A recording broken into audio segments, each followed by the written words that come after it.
மேரி பிஸ்கெட்ல டெசர்ட்டா try பண்ணி பார்க்கலாமா?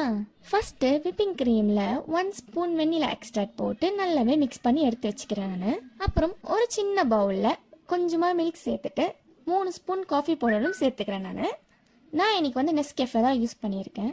Coffee powder சேர்த்ததுக்கு அப்புறமா நல்லாவே மிக்ஸ் பண்ணி இதை நம்ம தனியாக எடுத்து வச்சுக்கலாம். இப்போது பேஸ்க்காக நம்ம செஞ்சு வச்சிருந்த பாலில் அந்த பிஸ்கெட்டை வந்து டிப் பண்ணி ஒரு லேயராக நான் வந்து கிரியேட் பண்ணிக்கிறேன்.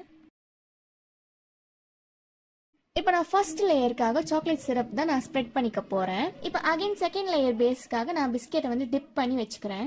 பிஸ்கெட்டும் அந்த காஃபி மில்க்கும் நல்லாவே ஊறி போயிருக்கணும், அப்போனா நம்மளுக்கு டேஸ்ட் கொஞ்சம் நல்லாவே காட்டும். இப்போ நான் செகண்ட் லேயருக்கு விப்பிங் க்ரீம் தான் நான் ஸ்ப்ரெட் பண்ணிக்க போகிறேன். உங்கள்கிட்ட விப்பிங் க்ரீம் இல்லைனா கூட நோ ப்ராப்ளம், நீங்கள் வந்து உங்கள்கிட்ட ஃப்ரெஷ் க்ரீம் இருந்தால் கூட நீங்கள் யூஸ் பண்ணிக்கலாம். தேர்ட் லேயருக்கு நான் மறுபடியும் பிஸ்கெட்டை வந்து பேஸாக போட்டுக்கிறேன்.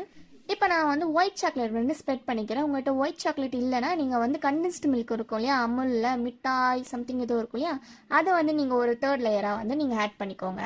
இதுதான் லாஸ்ட் லேயர். அகெயின் நம்ம பிஸ்கெட்டை பாலில் டிப் பண்ணி அந்த மிச்சம் இருக்க பாலை கூட நம்ம மேலே வந்து ஊற்றிக்கலாம்.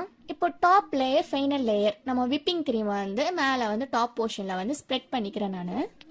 இப்போ டெக்கரேஷனுக்காக கொஞ்சமாக சாக்கோ சிப்ஸும் மேரி பிஸ்கெட்டோட பவுடரும் கொஞ்சம் மேலே டெக்கரேட்டிவ்காக போட்டுக்கிறேன். அவ்வளோதான், நம்மளோட மேரி பிஸ்கெட் டெசர்ட் ரெடி ஆயிடுச்சு.